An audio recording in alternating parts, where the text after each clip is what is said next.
अवधूत चिंतन श्री गुरुदेव दत्त। दत्त श्री स्वामी समर्थ महाराज की जय. जय. हां. आता सर्वांनी म्यूट करावं आपले व्हिडिओ आणि ऑडिओ, म्हणजे मग आवाज सगळ्यांना स्पष्ट ऐकू येईल, काही अडथळा येणार नाही. ठीक आहे. चला सुरू करतो. तर बृहदारण्यकाचं हे उपनिषद चालू आहे आणि त्याच्यामध्ये आपण तिसरा अध्याय चालू आहे आपला. तिसऱ्या अध्यायामधलं जे हे साधारणपणे आपण किती ब्राह्मण तयार घेतले याच्यामध्ये आता अ, सातवं ब्राह्मण आपण घेतोय. आणि सातव्या ब्राह्मणाचा पहिला मंत्र म्हणजे मागच्या वेळेस आपण थोडा अर्धा घेतला होता, तर मी ती संस्कृत वाचत नाही, मी डायरेक्ट त्याचा अर्थ आणि विषय काय आहे ते मी सांगतो.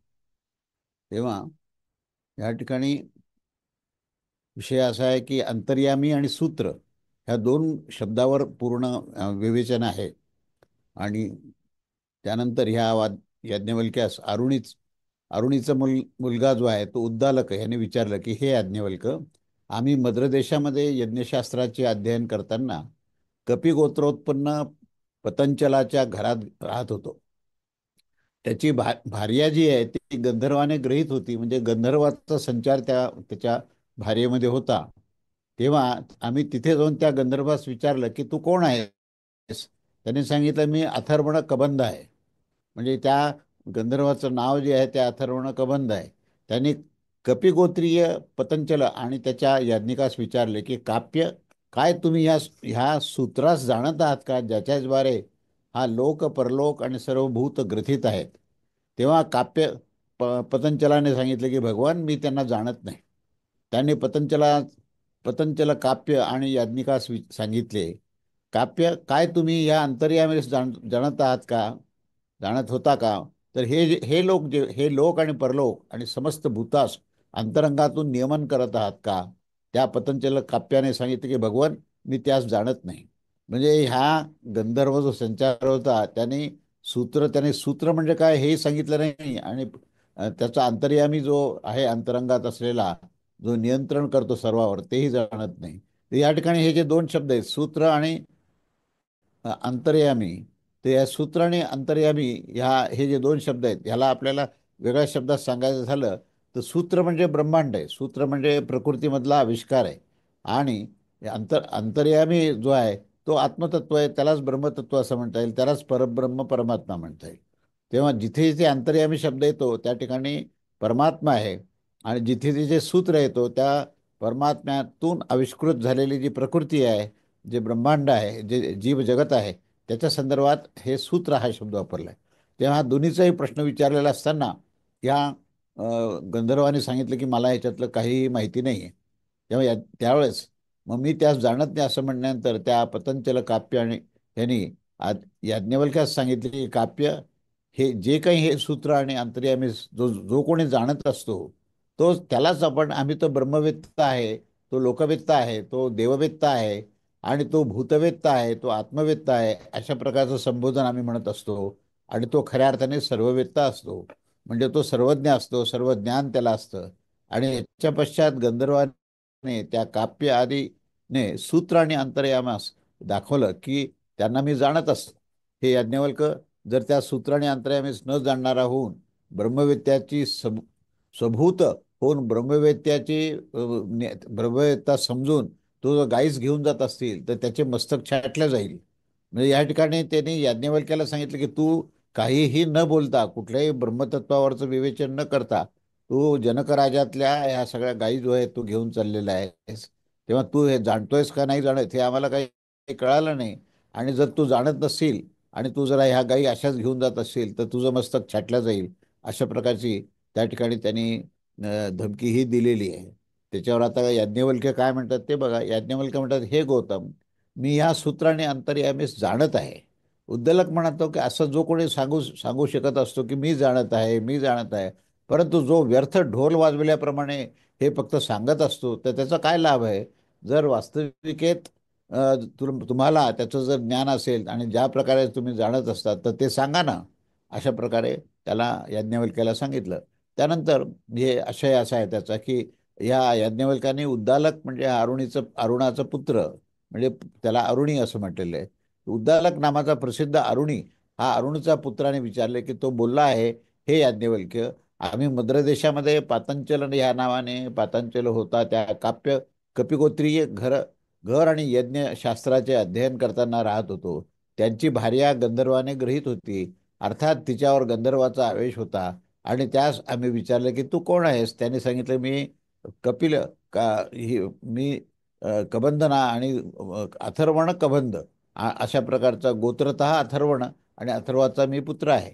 त्या गंधर्वाने पातंचल काप्य आणि त्याचे याज्ञिक शिष्यास विचारले की हे काप्य, काय तुम्ही ह्या सूत्रात जाणत आहात का. तर तो कोण, तर ह्या सूत्राच्या द्वारे लोक हा जन्म परलोक आणि पुढे प्राप्त होणारे जन्म आणि ब्रह्मापासून स्तंभापर्यंत संपूर्ण भूत सदृश्य संग्रथित सूत्राने ह्या माळेच्या समान सम्यक प्रकाराने धारण केलेलं गेलं आहे.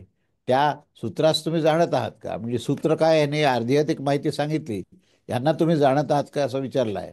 तेव्हा अशा प्रकारे विचारलं गेल्यावर त्या काप्याने सांगितले की भगवान, अशा प्रकारे सत्कार करताना सांगितले की मी ह्या सूत्रास जाणत नाही. त्या गंधर्वाने उपाध्यायास व आम्हास विचारले की काप्य, काय तुम्ही या अंतर्यामी जाणत आहात का. तर अंतर्यामी या पदाचे विशेषण सांगताना प्रश्न विचारतात की जो ह्या लोकास परलोकास आणि संपूर्ण भूतास अंतर्मध्ये राहून नियमित करतात, तो नियामक जो आहे तोच तो अंतर्यामी आहे. त्यांना तुम्ही जाणता का. काष्टयंत्राच्या समान भ्रमित, अर्थात आपला आपला उचित व्यापार करत असतात, काय तुम्ही त्यांना जाणत आहात का. अशा प्रकारे सांगितले जाण्यावर त्या पतंजल काप्या भगवानने अशा प्रकारे सत्कार करताना सांगितलं की नाही, मी त्यास जाणत नाही. त्या गंधर्वाने नंतर सांगितले की आता सूत्र आणि अंतर्वर्ती आणि अंतर्यामीच्या या विज्ञानाची स्तुती केली जात आहे. हे काप्य, तुमच्यापैकी जो कोणी या सूत्रास आणि सूत्राच्या अंतर्गत त्याच्या या सूत्राच्या नियंत्यास अंतर्यामीस अशा प्रकारे जाणून घेऊन तेच ब्रह्मवित्त आणि परमात्म्यास जाणणारा असतो, तेव्हा अंतर्यामीस नियम्यमान भूरादी लोकांस जाणत असतो. सर्वांच्या प्रमाणभूत वेदास तो जाणत असतो आणि सूत्राने धारण केलेल्या आणि त्यांच्या अंतर्वर्ती असलेल्या अंतर्यामीने नियमित होताना ब्रह्मादी भूतास तो जाणत असतो. तो त्या अंतर्यामीनेच नियमित होत असतो. कर्तृत्व भोक्तृत्व विशेष आत्म्यास तो जाणत असतो व संपूर्ण जगतास देखील तो असेच जाणत असतो. तेव्हा सूत्र आणि अंतर्यामीच्या विज्ञानाची अशा प्रकारची स्तुती होण्यावर अत्यंत लुब्ध होऊन काप्य आणि आम्ही त्याच्या अभिमुख झालो आणि अशा प्रकारे आपल्या अभिमुख झालेल्या आम्हा लोकांप्रती त्या गंधर्वाने सूत्र आणि अंतर्यामीचे वर्णन केले. आधी तो म्हणाला की मी जाणत नाही, पण नंतर त्याने त्याचं वर्णन केलं. त्यावर मी गंधर्वास आचार्य उपदेश प्राप्त करून त्या सूत्र आणि अंतर्यामी विज्ञानास मी जाणत आहे असे म्हणून ते, हे याज्ञवल्क्य, जर त्या सूत्र आणि अंतर्यामी न जाणणारे आणि ब्रह्मवित होऊन तुम्ही ब्रह्मगवी ही ब्रह्मवेत्याच्या स्वभूता गायींना अन्यायाने घेऊन जात असाल तर माझ्या शापाने दग्ध तुमचे शिर हे विस्पष्टताने निश्चितच पडून जाईल. अशा प्रकारे सांगितल्या जाण्यावर याज्ञवल्क्य म्हणाले की हे गौतम, अशा प्रकारे गोत्रतः संबोधन करताना सांगितले की तुमच्या प्रती गंधर्वाने ज्या सूत्राचे वर्णन केले आहे त्याच्याबद्दल मी निश्चितच जाणत आहे आणि तुम्हा लोकांना ज्या अंतर्यामीस देखील तुम्ही तुम्ही ज्या उल्लेख केला आहे त्यालाही, त्या अंतर्यामीलाही मी जाणत आहे. असं हे याज्ञवल्क्याने अशा प्रकारे सांगितल्यावर गौतमाने उत्तर दिले की जो कोणी साधारण मनुष्य देखील असे जसे की तुम्ही सांगितले की सांगू शकत आहे, परंतु त्या गर्जनेने काय लाभ आहे. तुम्ही कार्याद्वारे त्यांना दाखवावे. असे जसे तुम्ही जाणत आहात तसे तुम्ही सांगावे. म्हणजे त्याच्या त्या केवळ सांगण्याने त्याचा विश्वास बसला नाही, तर तो वारंवार पुन्हा पुन्हा म्हणाला की तुम्ही सारखं म्हणता मी जाणतोय, पण तुम्ही जोपर्यंत त्याला स्पष्ट करून सांगितलं नाही तोपर्यंत तुम्ही जाणता ह्याच्यावर आमचा विश्वास बसणार नाही. आणि तुम्ही न जाणताच ह्या सगळ्या जर गायी घेऊन जात असाल तर माझा तुम्हाला शाप लागेल आणि तुमचं मस्तक खाली पडेल, म्हणजेच तुमचा मृत्यू होईल. अशा रीतीने असं हे त्याने सांगितलं.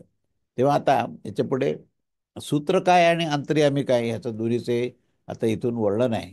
तेव्हा मंत्र क्रमांक 2 सूत्राचं निरूपण आणि तिसरा अध्याय 7वा ब्राह्मण आणि द्वितीय मंत्र, अशा प्रकारे तिसरा ह्याचा आपण काय मंत्र आहे ते पहिल्यांदा आपण संस्कृतमधला पाहूया आणि त्याच्यानंतर आपण त्याच्यावरचं विवेचन करूया.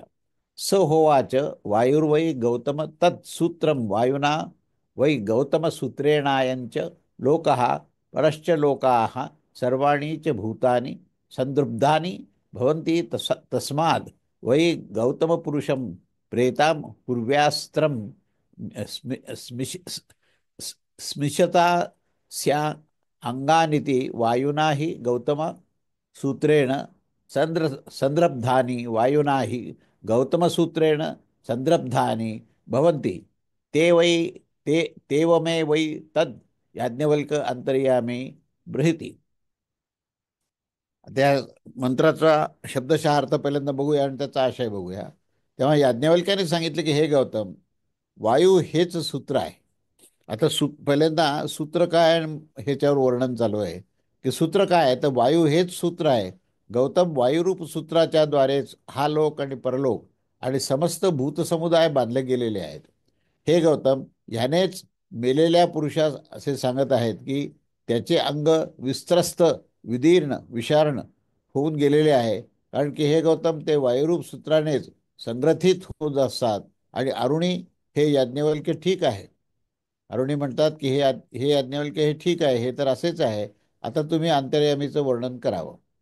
तेव्हा ह्या पूर्ण विवेचनामध्ये सूत्र काय हे सांगितलेलं आहे. तेव्हा त्याचा आशय आपण एकदा पाहूया की ह्या याज्ञवल्क्याने सांगितले की ज्या प्रकारे जलामध्ये पृथ्वी ओतप्रोत असते आणि त्याच प्रकारे ज्याच्यात वर्तमान काळात ब्रह्मलोक ओतप्रोत असतो, शास्त्रद्वारा जाणण्यास योग्य त्या सूत्राचे वर्णन करायचे आहे. यासाठीच एक अन्य प्रश्न निर्माण केले गेले आहे. त्याचा निर्णय करण्यासाठी याज्ञवल्क्य सांगतात की हे गौतम, वायूच ते सूत्र आहे आणि आणखीन दुसरे काहीही नाही. येथे वायू हा आकाशाच्या समान सूक्ष्म तत्व आहे आणि पृथ्वी आदी भूतांचं तो धारण करणारा आहे. प्राण्यांचा हे कर्मवासनावाई कर्मसंस्काराने युक्त 17 अवयव असणारा हा लिंगदेह ज्याच्यापासून उत्पन्न झाला, जो समष्टी व व्यष्टी रूप आहे आणि जो समुद्राच्या तरंगाच्या समान एकूण 50 मरुद्गण ज्याचे बाह्य भेद आहेत आणि ते वायुतत्वच सूत्र म्हटलं जात आहे.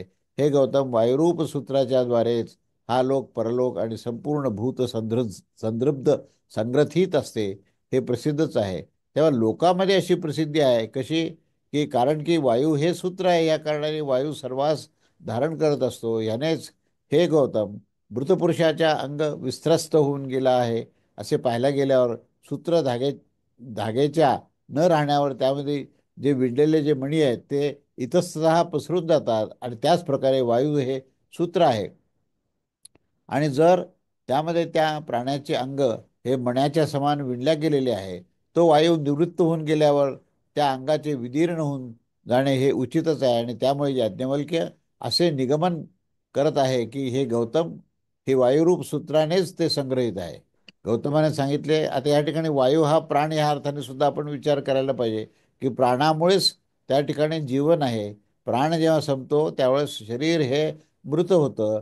आणि मग मृत झालेले शरीर कसं आहे, तर वस्त्रामध्ये जसं एखाद्या मणी जे आहेत ते सूत्रामध्ये जसे गोवल्या जातात आणि सूत्र तुटलं तर ते मणी इतस्ततः पसरतात, त्याप्रमाणे त्या जीवात्म्याची स्थिती होते. तेव्हा हे वायुरूप सूत्रानेच ते संग्रथित होतात. गौतमाने सांगितले, याज्ञवल्क्य हे ठीकच आहे, तुम्ही सूत्राचे यथार्थ वर्णन केले आहे. आता तुम्ही अंतर्वर्ती त्या सूत्राचे नियंता अंतर्यामीचे वर्णन करावे. गौतमीच्या असे सांगण्यावर याज्ञवल्क्य पुढे सांगत आहे. असा हा हा द्वितीय मंत्र झाला. आणि द्वितीय मंत्रामध्ये आपल्याला सूत्र म्हणजे काय याचं एक उदाहरण त्याने दिलं की सूत्र हे वायुस्वरूप आहे आणि ते वायूच सर्व प्राण्यांना हे धारण करत असतात आणि ते जीवालाही धारण करतात आणि ते संबंध ब्रह्मांडालाही धारण करतात. त्यामुळे वायूच सूत्र आहे आणि वायूमधूनच सर्व हे एक अभिव्यक्त झालेलं आहे, असं इथे या ठिकाणी वर्णन केलेलं आहे.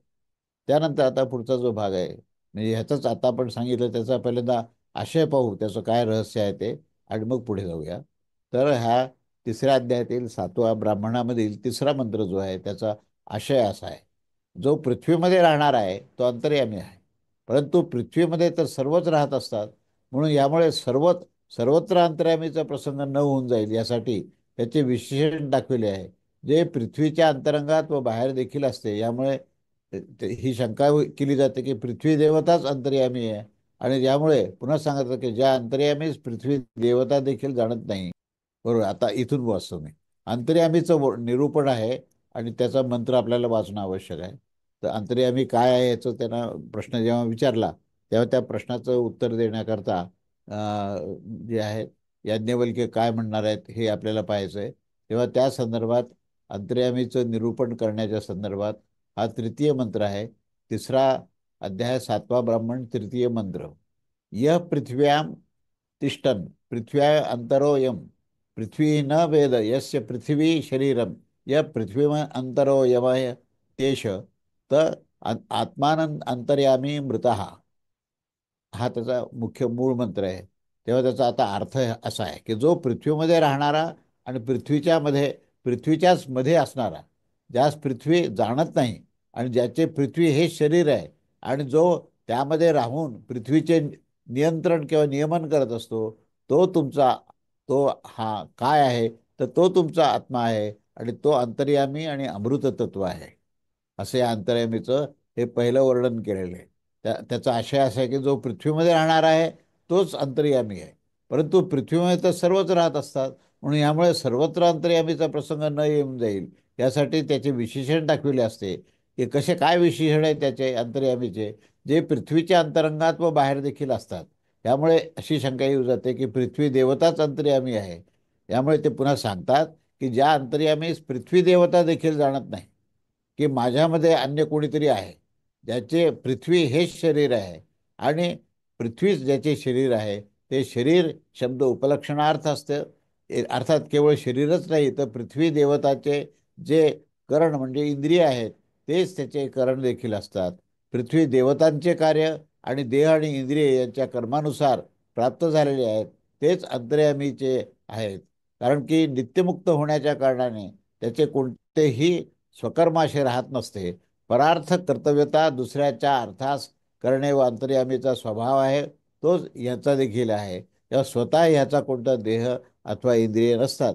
या कारणाने श्रुती सांगते की ज्याचे पृथ्वी हे शरीर आहे, देवतांचा देह आणि इंद्रियाची प्रवृत्ती निवृत्ती साक्षी मात्र आणि ईश्वराच्या सानिध्यात नियमानुसार होत असतो. जो असा नारायण संज्ञक ईश्वर या पृथ्वी देवताचे नियमन करत असतो. या पृथ्वीच्या मध्येच विद्यमान राहून आपल्या व्यापारात नियुक्त करत असतात. हाच तुमचा आत्मा आहे आणि तुमचा अर्थात तुमचा आणि माझा हा सर्वांचा आत्मा एकच आहे व समस्त प्राण्यांचा आत्मा आहे. अशा प्रकारे ते तुमचे हे कथन सर्वांच्या उपलक्षणाच्यासाठीच असते. हाच अंतर्यामी आहे आणि ज्याच्याविषयी तुम्ही विचारले होते आणि हे अमृत म्हणजे संसार धर्माने हे रहित आहेत, तर ते संसाराच्या पलीकडे अनासक्त निष्काम स्थितीमध्ये असणारे आणि सर्व शरीरामध्ये असणारे, परंतु शरीर त्याला जाणत नाही, परंतु तो मात्र त्या शरीराचं नियंत्रण करतो. तर तो काय आहे, तर तो तुझा आत्मा आहे आणि तोच माझा आत्मा आहे. सर्वांचा आत्मा एकच आहे. म्हणजे हे ब्रह्मतत्वाचंच वर्णन आहे पूर्ण. आणि मग तो जो आत्मा कसा आहे, तर तो तुमच्या अंतर्यामी आहे आणि तो सर्वत्र आहे आणि ते अमृत तत्व आहे. म्हणून ते संसार धर्माने रहित असतं. असं या ठिकाणी अंतर्यामीचं वर्णन केलेलं आहे. आता हे आपण सूत्रही पाहिलं, सूत्र वायुरूपात पाहिलं आणि अंतर्यामी आत्मरूपात पाहिलं.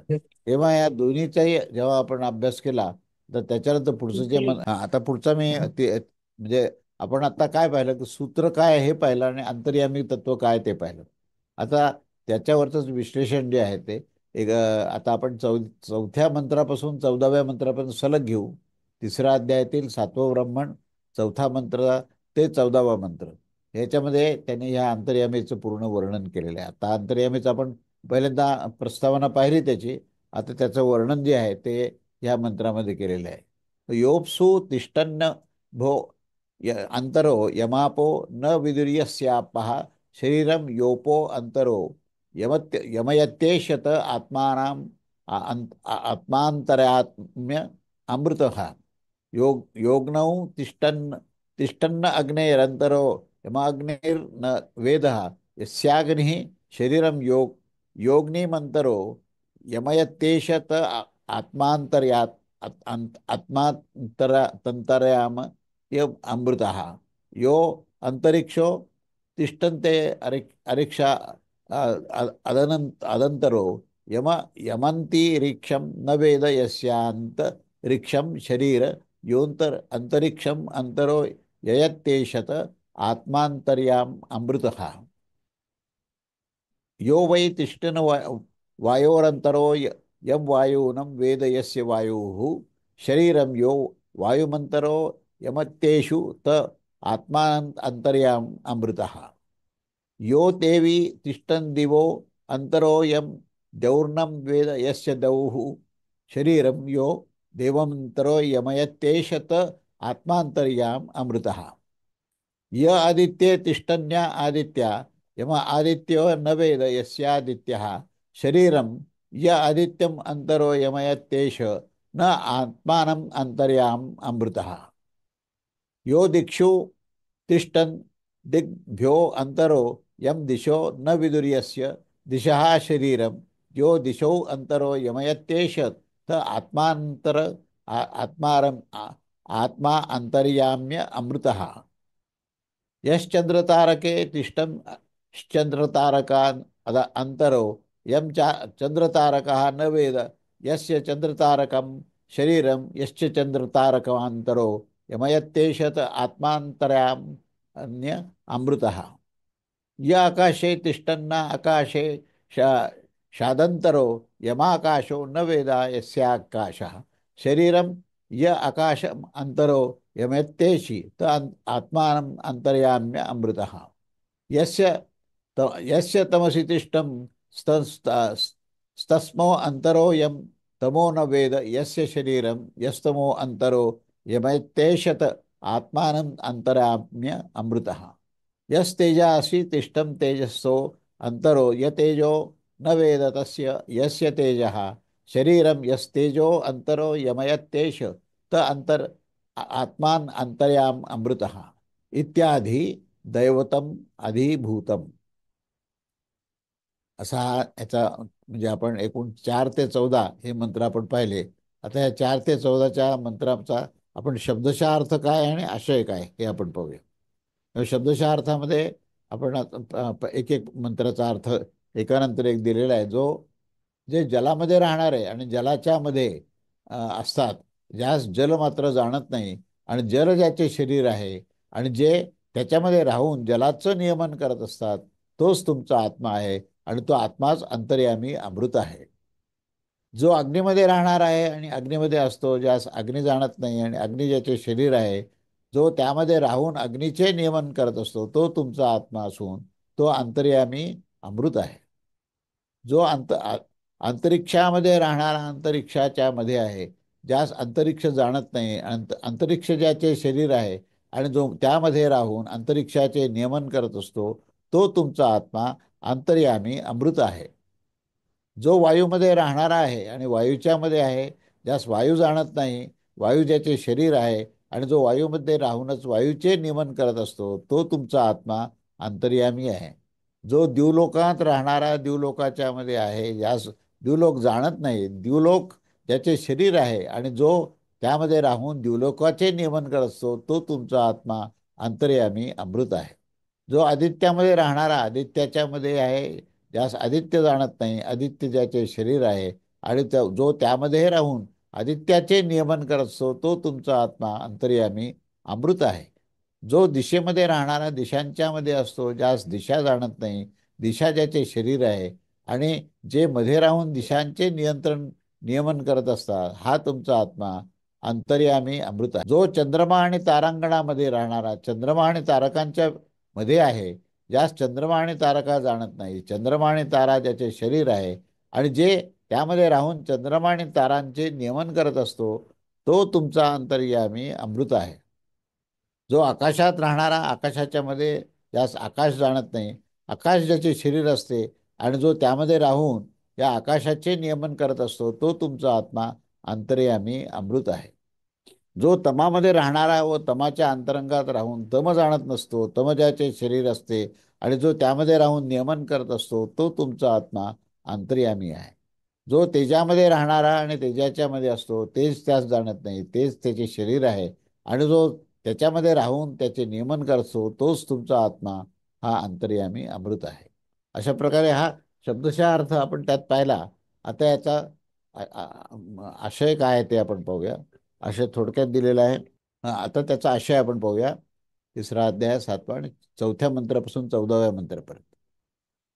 आता शेष सर्व तृतीय मंत्राचा समान आहे, जो जलात, अग्नीत, अंतरिक्षात, वायूत, द्युलोकात, आदित्यात, दिशेत, चंद्रमा व तारामध्ये आणि जो आकाशामध्ये राहणार आहे, जो तम अर्थात आवरणात्मक बाह्य तमामध्ये आहे, तो तेज अर्थात त्या तमाच्या विपरीत सामान्य प्रकाशात राहणार असतो. अशा प्रकारे हे जे अंतर्यामी विषयक जे अधिदेवता अंतर्गत दर्शन असतं, त्याच्या पुढे अधिभूत दर्शन असतं आणि ब्रह्मापासून स्तंभापर्यंत समस्त भूतात जो अंतर्यामी दर्शन असतो ते अधिभूत दर्शन झाले. आणि अशा प्रकारे हा अधिभूताचं वर्णन इथे पूर्ण आहे. म्हणून तिथे अंतर्यामीचा सहित जे अधिभूत नावाचा जो ब्रह्मांड आहे की जे भूतसमुदाय युक्त अशा प्रकारचं आहे, त्या भूतसमुदायाच्या अंतरंगामध्ये नियमन करणारा तो आत्मा आहे आणि तोच अंतर्बाह्य आहे आणि तो सर्वांचा आत्मा एकच आहे असे या ठिकाणी सिद्धांत मांडला आहे. म्हणजे आत्मतत्वाचंच वर्णन, पण ते कसं वर्णन केलं की जे आत्मतत्व संबंध ब्रह्मांड, जे ब्रह्मतत्व आपण म्हणू, जे ब्रह्मतत्व ब्रह्मांडाने व्याप्त आहे, ब्रह्मांड ब्रह्मतत्वापासून बनलेलं आहे, त्या ब्रह्मांडाचं वर्णन करताना त्यात ब्रह्मतत्व कसं आहे याचं त्यांनी रहस्य ते सांगितलेलं आहे. तेव्हा ब्रह्मतत्वाची ही पण व्याख्या इथे पूर्ण होते आणि ब्रह्मांड सुद्धा त्या ब्रह्मतत्वाने कसं आहे हेही आपल्याला ह्या निमित्ताने हे लक्षात येतं. तेव्हा असे हे 14 मंत्र झाले.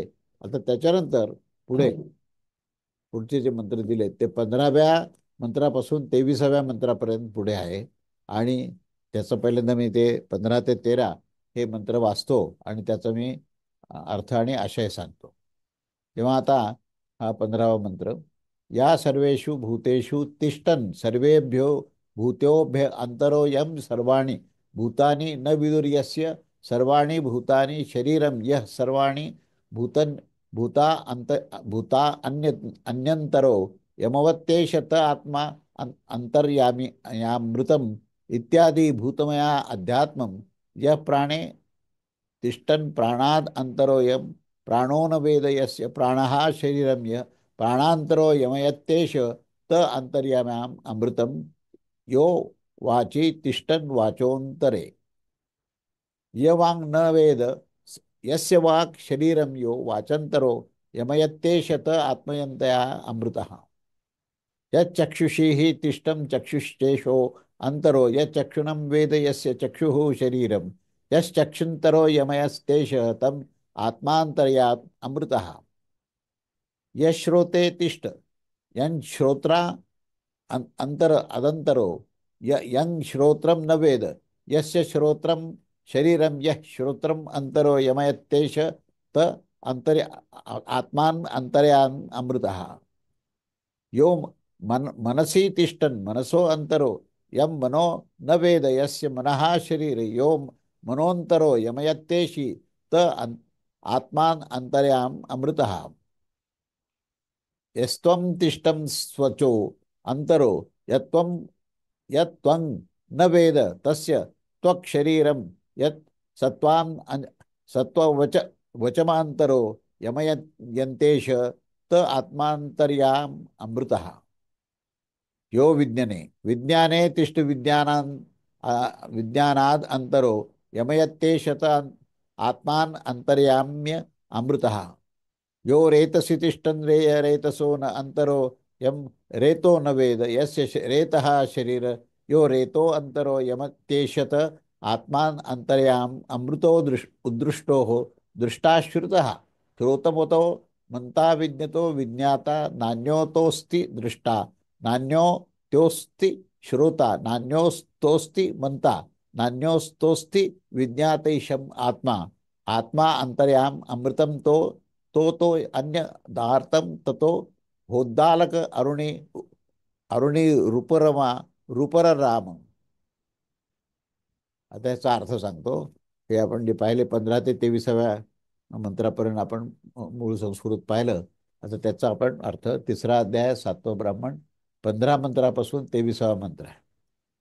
आता अर्थ असा आहे की जो समस्त भूतामध्ये स्थित राहणारा आणि समस्त भूतांच्या मध्ये असतो, ज्या समस्त भूत जाणत नाहीत आणि समस्त भूत त्याचे शरीर आहेत, आणि जो त्याच्यामध्ये समस्त भूतांचं नियमन करत असतो, तोच तो तुमचा आत्मा आहे आणि तोच अंतर्यामी अमृत आहे.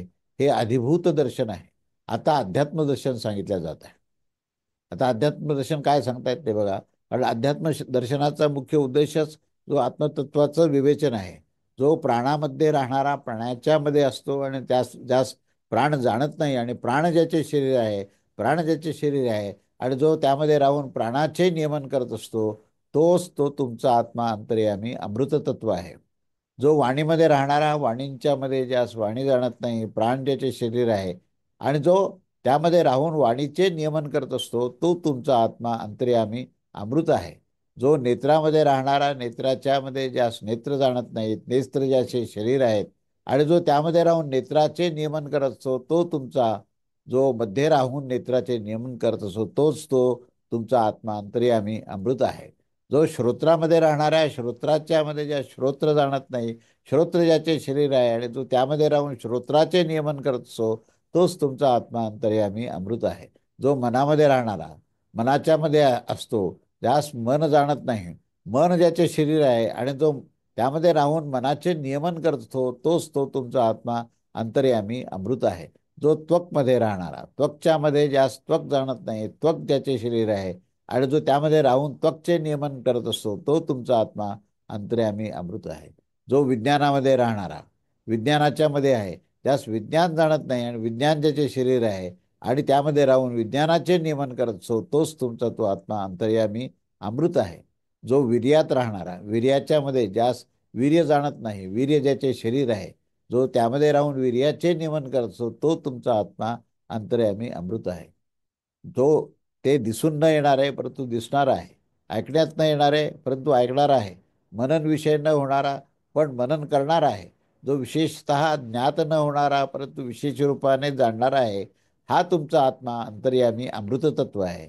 यापासूनच भिन्न असणारे सर्व नाशवान आहेत, आणि याच्या पश्चात अरुणचा पुत्र उद्दालक जो आहे, तो प्रश्न करण्यापासून निवृत्त झाला, कारण त्याच्या सर्व प्रश्नाची उत्तरं या ठिकाणी मिळालेली आहेत. त्यामुळे तो त्या ठिकाणी उपराम झाला आणि शांत बसला.